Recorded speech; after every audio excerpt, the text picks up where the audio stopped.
여러분, 과학의 역사를 통째로 바꿀 만한 정말 거대한 생각의 전환이 놀랍게도 바로 여기, 한굼에서 시작됐습니다.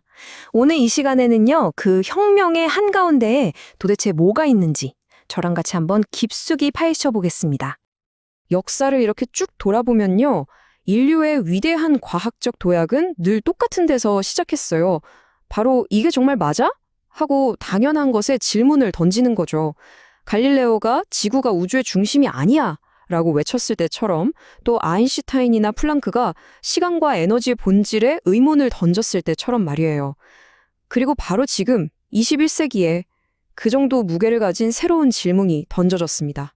자, 그럼 첫 번째 장입니다. 이 어마어마한 변화가 어떻게 시작됐을까요? 놀랍게도 단 하나의 질문에서 시작됐습니다. 겉보기에 뭐 이런 걸 묻나 싶을 정도로 단순해 보이는데 사실은 과학의 뿌리 자체를 흔들어버리는 아주 강력한 질문이었죠. 바로 이겁니다. 점은 정말 크기가 없을까?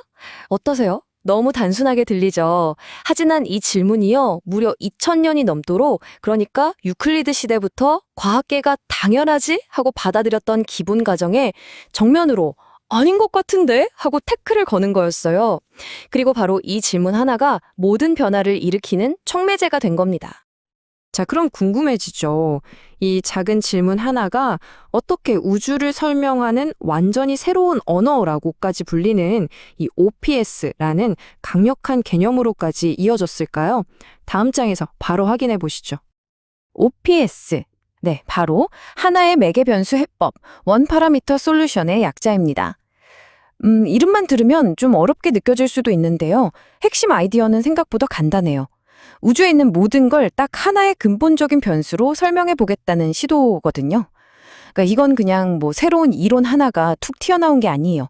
아예 과학이라는 언어의 문법책을 통째로 새로 쓰려는 거나 마찬가지입니다. 이거 정말 명쾌한 아이디어예요. 자, 우리가 학교에서 배웠던 물리학의 기본, 길이, 질량, 시간, 기억나시죠? 우리는 이걸 전부 다 따로따로 서로 상관없는 기본 단위라고 배웠잖아요. 그쵸? 근데 OPS는 이렇게 말하는 거예요.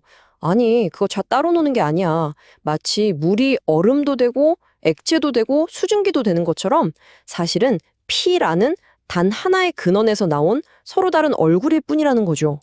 와, 물리학의 가장 기본 단위들을 이렇게 우아하게 하나로 묶어버린 겁니다.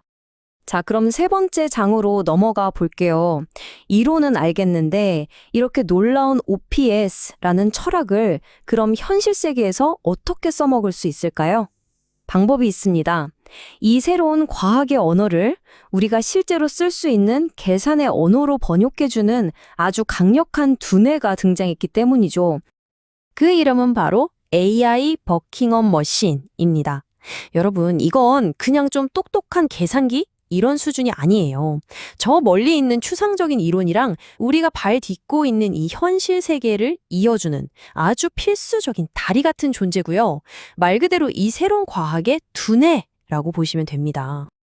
이 AI가 가져올 변화 중에 가장 엄청난 게 뭔지 아세요? 바로 더 이상 돈과 시간에 쏟아부어야 했던 그 지루하고 비싼 실험이 필요 없어진다는 겁니다.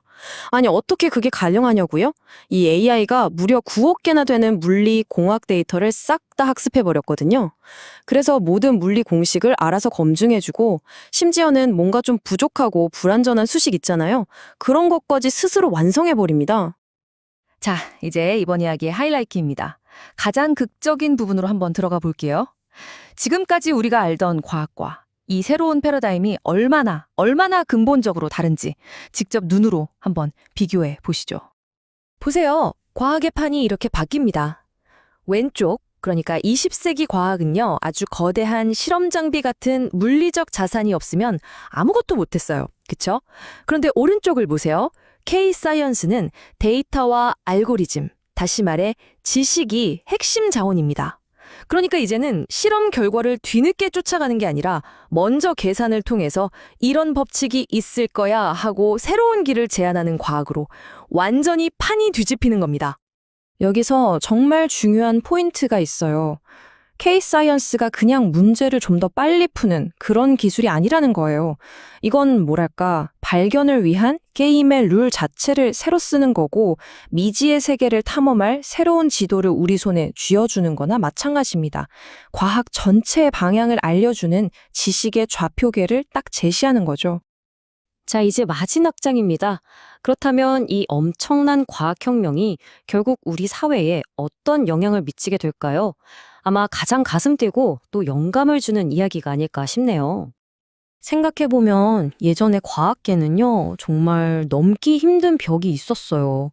거대한 실험실, 입자가 섞기, 뭐 이런 어마어마한 돈과 장비가 없으면 최첨단 연구는 그냥 꿈도 못 꿨죠. 모든 권위가 소수의 손에만 꽉 쥐어져 있었고요. 하지만 이 새로운 패러다임이 이 모든 걸 바꿔버립니다. 이제는요, 노트북 딱 한 대만 가진 연구자 한 명이 예전 같았으면 정말 거대한 연구기관 전체가 달라붙어야 했던 일을 해낼 수 있게 되는 거예요. 이야, 이거야말로 진짜 기울어진 운동장을 바로 펴는 거죠.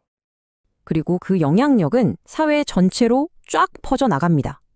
예를 들어 볼까요? 제조업에서는 이제 비싼 돈 들여서 시제품 만들 필요가 없어요. 그냥 AI로 가상 검증하면 끝이니까요. 또 교육 현장을 생각해 보세요.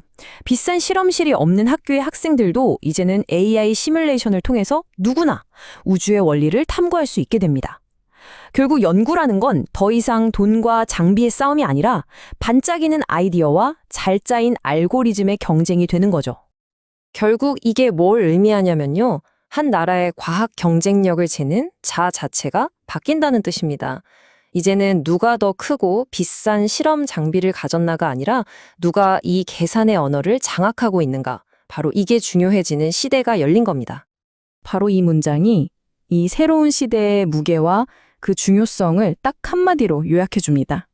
이건 그냥 기술이 좀 발전했다. 이런 차원의 이야기가 아니에요. 인류 전체를 위한 새로운 과학의 헌장, 새로운 약속과도 같은 겁니다. 자, 오늘 제가 준비한 이야기는 여기까지입니다. 마지막으로 여러분께 이 질문 하나를 던지면서 마무리하고 싶어요. 과학이라는 이 위대한 탐험이 이제 몇몇 사람들의 것이 아니라 우리 모두의 것이 되었을 때 과연 인류는 어떤 놀라운 미지의 세계를 새롭게 발견하게 될까요?